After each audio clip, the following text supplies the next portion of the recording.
students, welcome. This is Varsha Maths 10. So this is a third lesson, algebra lesson. அதில் வந்து example sum 3.31, 31th sum, okay ma? See what is that question? Solve x square minus 3x minus 2 equal to 0 by completing the squares and by formula method. So ரெண்டு method, அதாவது தமிழில் வந்து வர்க்க பூர்த்தி முறை, ஓகேவா? ஸோ இந்த மெத்தடில் இந்த ஈக்குவேஷனை நம்ம சால்வ் பண்ண போகிறோம். ஸோ நல்லா ஸ்டெப்ஸை மட்டும் கரெக்டாக கவனிச்சிக்கோங்க. கவனிச்சிட்டிங்கன்னா ரொம்ப ஈஸி, இந்த சம் உங்களுக்கு ரொம்ப ஈஸியாக புரியும். ஓகே, ஸோ பிஃபோர் தேட் இந்த a + b the whole square a minus b the whole square formula மட்டும் நம்ம ரிமெம்பர் பண்ணிக்கலாம். See what is our formula? a minus b the whole square is equal to a square plus b square minus 2ab. Then a plus b the whole square is equal to a square b square plus 2ab. So you have two formula, one for plus and one for minus. So இங்கே minus இருந்தா minus 2ab, plus இருந்தா plus 2ab. ஓகேவா? சரி, இப்போ வந்து நம்ம இதில் எந்த ஃபார்முலா நம்ம யூஸ் பண்ண போகிறோம், எப்படி யூஸ் பண்ண போகிறோம் அப்படின்றது தான் நம்மளுடைய கொஸ்டின். சரி, இப்போ வந்து நம்மளுடைய கொஸ்டின் எழுதுமா, x square minus 3x minus 2 equal to 0. So இந்த ஃபார்ம் பர்ஃபெக்ட் ஃபார்முக்கு நான் கொண்டு வரணும். கொண்டு வந்ததுக்கப்புறம் a minus b the whole square ஃபார்முலாவுக்கு சேஞ்ச் பண்ணணும். ஓகேம்மா? இப்போ நான் என்ன பண்ண போகிறேன், இந்த ஸ்டெப்ஸை மட்டும் நல்லா கரெக்டாக கவனிச்சுக்கோங்க. இங்கே கோஎஃபிஷியன்ட் 1 இருக்கான்னு பார்க்கணும். 1 தான் இருக்குது, ஸோ நோ ப்ராப்ளம். அடுத்த ஸ்டெப் நான் என்ன பண்ணணும்னா, எக்ஸ் ஸ்கொயர் மைனஸ் 3x, இந்த 2 அங்கே கொண்டு போயிட்டோன்னா என்ன வரும், ப்ளஸ் 2. அடுத்த ஸ்டெப் நான் என்ன பண்ணணும் அப்படின்னா, இங்கே வந்து இது வந்து a ஸ்கொயர் ஃபார்மில் இருக்குது. ஓகேம்மா? இது வந்து நான் 2ab சேஞ்ச் பண்ணணும். இங்கே வந்து ஒரு b ஸ்கொயர் டேர்ம் கண்டுபிடிக்கணும். ஸோ இந்த டேர்மை நான் 2ab மாற்றணும்னா இங்கே எனக்கு ஒரு 2 தேவைப்படுது. ஸோ ஃபார் தட் நான் என்ன பண்ண போகிறேன்னா, மல்டிப்ளை அண்ட் டிவைட் பண்ண போகிறேன். ஓகேவா? அப்போ மல்டிப்ளை பண்ணோன்னா நமக்கு வந்து இந்த 2 கிடச்சிருச்சு. இது இங்கே வச்சுக்கலாம். ஓகேவா? ஸோ எக்ஸையும் இங்கே வச்சுக்கோங்க. அப்போ மிச்சம் என்ன இருக்கும், 3யும் 2ம். ஸோ 3/2. Okay, equal to 2. இப்போ அடுத்த ஸ்டெப்பு பாருங்கள். இப்போ நம்ம ஏ ஸ்கொயர் கொண்டு வந்துட்டோமா, ஏ ஸ்கொயர் மைனஸ் 2ab. நல்லா கவனிச்சோங்க. இது வந்து ஏ ஸ்கொயர் ஃபார்ம். என்னம்மா, அதுக்கு பதிலாக எக்ஸ் ஸ்கொயர் மைனஸ் நம்ம அதை வேணால் எழுதி காமிச்சோம். இது வந்து ஏ ஸ்கொயர் டேர்ம் இருக்குது, மைனஸ் வந்துருச்சு 2ab. So what is your b? b வந்து என்னம்மா, 3/2. இப்போ b ஸ்கொயர் என்னவா இருக்கும் சொல்லுங்கள், 9/4. ஸோ அப்போ ஏ ஸ்கொயர் இருக்குது, மைனஸ் 2ab இருக்குது. அப்போ இன்னும் ஒரு டேர்ம் வேணும். எந்த டேர்ம் வேணும் நமக்கு, b square term. Yes. So அப்போ நான் என்ன பண்ண போகிறேன்னா, இந்த b ஸ்கொயர் டேர்ம் நமக்கு வேணும் இல்லையா? ஸோ அதை வந்து b ஸ்கொயர் டேர்ம்னா 9/4, இல்லைனா இப்படி எழுதிக்கலாம், 3/2 the whole square. இங்கேயும் ஆட் பண்ணி ப்ளஸ் இங்கேயும் ஆட் பண்ணணும். ஈக்குவல்ட்டுக்கு இந்த பக்கமும் ஆட் பண்ணோம், ரைட் ஹேண்ட் சைடும் லெஃப்ட் ஹேண்ட் சைடும். ஸோ அப்போ தான் அதுக்கு வந்து 0 ஆகிடும், ஒரு சேமாக இருக்கும். ஓகேவா? ஸோ வந்து நம்ம ரெண்டு பக்கமும் மல்டிப்ளை பண்ணதுனால, அடிஷன் பண்ணுறதுனால நோ ப்ராப்ளம். இங்கே நம்ம எப்படி பண்ணோம், 2ஆல் மேலே மல்டிப்ளை பண்ணோம், கீழே டிவைட் பண்ணோம். ஓகேவா? ஸோ கேன்சல் பண்ணால் 1. ஸோ 1 தான் அப்படி பண்ணியிருக்கோம். இங்கேயும் அதே மாதிரி தான், அடிஷன் வந்து நம்ம 0 பண்ணியிருக்கோம். அப்போ இங்கேயும் ஆட் பண்ணுறோம், இங்கேயும் ஆட் பண்ணுறோம், ஏஎம்எஸ் ஆட் பண்ணுறோம். நம்ம b ஸ்கொயர் நமக்கு டேர்ம் வேணும் இல்லையா, அதனால். So this is b square term. So பாருங்கள், இப்போ இந்த இதில் வந்து a ஸ்கொயர் டேர்ம் வந்துருச்சு, minus 2ab plus b square. So இதை நம்ம எப்படி எழுதலாம் ஃபார்முலாவில், a minus b the whole square. So what is ஒரு a, this is X, minus தான் போடணும் பிகாஸ் இங்கே மைனஸ்.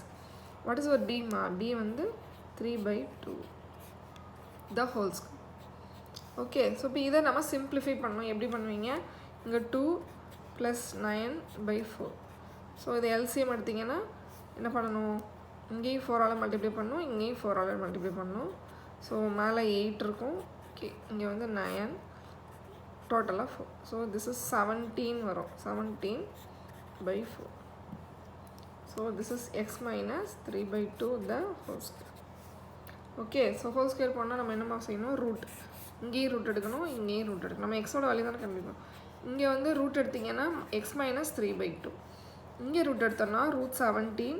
கீழே வந்து 4க்கு என்ன வரும், 2. ஸோ ரூட்டுக்கு முன்னாடி நம்ம எப்போயுமே என்ன பண்ணுவோம், ப்ளஸ் ஆர் மைனஸ் போடணும் இல்லையா? ஸோ ப்ளஸ் ஆர் மைனஸ் போட்டாச்சு. ஸோ இப்போ நமக்கு 2 ஆன்சர் கிடைக்கும். வாட் இஸ் ஒரு 2 ஆன்சர்ஸ்? எக்ஸ் மைனஸ் 3/2 ப்ளஸ் போட்டு √17/2 எக்ஸ் மைனஸ் 3/2 இங்கே வந்து மைனஸ் √17/2. ஓகேம்மா? அடுத்த ஸ்டெப் என்ன செய்வீங்க? ஈக்குவல் டு இந்த மைனஸ் 3/2 அங்கே போயிடும். அப்போ √17 ப்ளஸ் 3/2. ஏன்னா ரெண்டுமே டினாமினேட்டர் 2 தானே இருக்குது, அதனால் ஒரு டைம் எழுதுனா போதும். இங்கேயும் அதே தான், மைனஸ் √17 ப்ளஸ் 3/2. ஸோ இந்த ரூட் நம்பரை செகண்டாக நம்ம எழுதிக்கலாம். ஃபஸ்ட்டு எப்பவுமே ஃபுல் நம்பர்ஸ் ஹோல் நம்பர் எழுதணும் இல்லையா? அதனால் so X is equal to 3 plus √17/2. இங்கே வந்து 3 மைனஸ் √17/2. ஓகேம்மா? So we have found the answer. ஓகேவா? do you understand? இது நீங்கள் அடிக்கடி கிளாஸில் கேட்பீங்க, மிஸ் அதே ஸ்டெப்ஸ் தான் இங்கேயும் சொல்லியிருக்கேன். சரி, நான் திருப்பி ஒரு தடவை சொல்கிறேன், நல்லா கவனிச்சுக்கோங்க. ஓகேம்மா? சரி, நம்ம ஈக்குவேஷன் எழுதணும் கம்ப்ளீட்டிங் த ஸ்கொயர்ஸ் மெத்தடுக்கு. இதை எழுதிட்டு கான்ஸ்டன்ட்டாமல் அந்த பக்கம் கொண்டு போயிருங்க. இங்கே வந்து கோஎஃபிஷியன்ட் 1 இருக்கான்னு பாருங்கள். கோஎஃபிஷியன்ட் 1 இல்லைன்னா நம்ம என்ன செய்யணுமா? அந்த நம்பரால் எல்லாத்தையும் டிவைட் பண்ணி வச்சுக்கணும். ஓகேவா? அடுத்தது இந்த மிடில் டேர்மில் எனக்கு 2ab மாற்றணுனால 2 இல்லைனால 2 இருக்குதோ இல்லையா நம்ம என்ன பண்ணிடணும்? 2ஆல் மல்டிப்ளை பண்ணுங்கள், 2ஆல் டிவைட் பண்ணுங்கள். இந்த மேலே இருக்க 2 இங்கே கொண்டு வந்துடணும். ஓகேம்மா? ஸோ எக்ஸ் டேர்ம் இங்கே இருக்குது. அப்போ மிச்சம் எதெல்லாம் இருக்குது அதெல்லாத்தையும் பி ஆக்கிடணும். சி 2ab தான் நமக்கு ஃபார்முலா இருக்குது. ஏஎம்எஸ் 2ab கொண்டு வரும், அதான் நம்ம ஃபார்முலா. மிடில் டேர்ம் இங்கே இருக்கிற டேர்ம் மைனஸ் 2ab. ஸோ 2 இங்கே வேணுன்றதுனால தான் நம்ம இங்கே மல்டிப்ளை பண்ணுறோம். ஓகேவா? அப்போ இந்த 2 எடுத்துகிட்டு போய் திருப்பி 3 2 6 நீங்கள் மல்டிப்ளை பண்ணிடுவீங்க. அந்த மாதிரி பண்ணக்கூடாது. ஓகேவா? இந்த 2 எடுத்துகிட்டு வந்து இங்கே எழுதிக்கணும். ஸோ 2 ஏக்கு பதிலாக என்ன இருக்கீங்க? எக்ஸ். ஸோ என்னென்னா ரிமைனிங் இருக்கும் அதுதான் பி. ஸோ 3 இங்கே வச்சுக்கணும், 2 இங்கே வச்சுக்கணும். So 3/2. So this is what your B. அப்போ இங்கே பி ஸ்கொயர் டேர்ம் வேணும். பி ஸ்கொயர் வந்து ஈக்குவல்ட்டுக்கு இந்த பக்கமும் left hand side right hand side ரெண்டு பக்கமும் ஆட் பண்ணணும். ஓகேவா? ஸோ அப்போ 3/2 த ஹோல் ஸ்கொயர், இங்கேயும் 3/2 the whole square, that is 9/4. Okay, அப்போ நமக்கு இந்த 3 டேர்ம் வந்துடுச்சு. இந்த 3 டேர்ம் நமக்கு என்னவா மாறிடுச்சு பார்த்தீங்களா? 2 டேர்மாக மாறிடுச்சு. அதாவது X square minus 2x 3/2 plus 3/2 the whole square. இது வந்து 3 டேர்ம் இருக்குது இல்லைம்மா? ஸோ 3 டேர்ம் இந்த ஃபார்முலானால நமக்கு 2 டேர்மாக சுருங்கி ஹோல் ஸ்கொயர் ஆயிடுச்சு. ஓகேவா? ஸோ அதனால தான் இதை perfect square completing the square சொல்கிறாங்க. நம்ம வந்து இதை பெர்ஃபெக்ட் ஸ்கொயராக சேஞ்ச் பண்ணியிருக்கோம். ஓகேவா? சரி, அப்போ இந்த பக்கம் எப்படி சிம்பிளிஃபை பண்ணீங்க? ரொம்ப சிம்பிள். 2 + 9/4. கீழே டினாமினேட்டரில் இங்கே 4 இருக்குது, இங்கே 1 தான் இருக்குது. ஸோ அதனால் எல்சிஎம் படி நம்ம இங்கே 4ஆல் மேலே கீழேயும் மல்டிப்ளை பண்ணுறோம். Okay, numerator and denominator. அப்போ இங்கே 8 இருக்கும், இங்கே 9. ஸோ √17/4. √17க்கு நம்ம ரூட் கண்டுபிடிக்க முடியாது இல்லையா? ஸோ அப்படியே வச்சுட்டு கீழே 4க்கு வந்து 2. ரூட் நம்பர்னாலே நம்ம என்னம்மா பண்ணணும்? ப்ளஸ் ஆர் மைனஸ் போடணும். அப்புறம் இந்த 3/2 அந்த பக்கம் போயிடுச்சுன்னா கண்டிப்பாக ப்ளஸ்ஸாக தான் இருக்கும். ஸோ இங்கேயும் டினாமினேட்டர் 2னால ஒரே 2ஆக போட்டு எழுதியாச்சு. Okay, so this is your answer. சரி, இந்த கொஸ்டின் வந்து எக்ஸாம்பிளில் 2 சம் இருக்குது, எக்ஸசைஸில் 1 சம். So totally 3 some.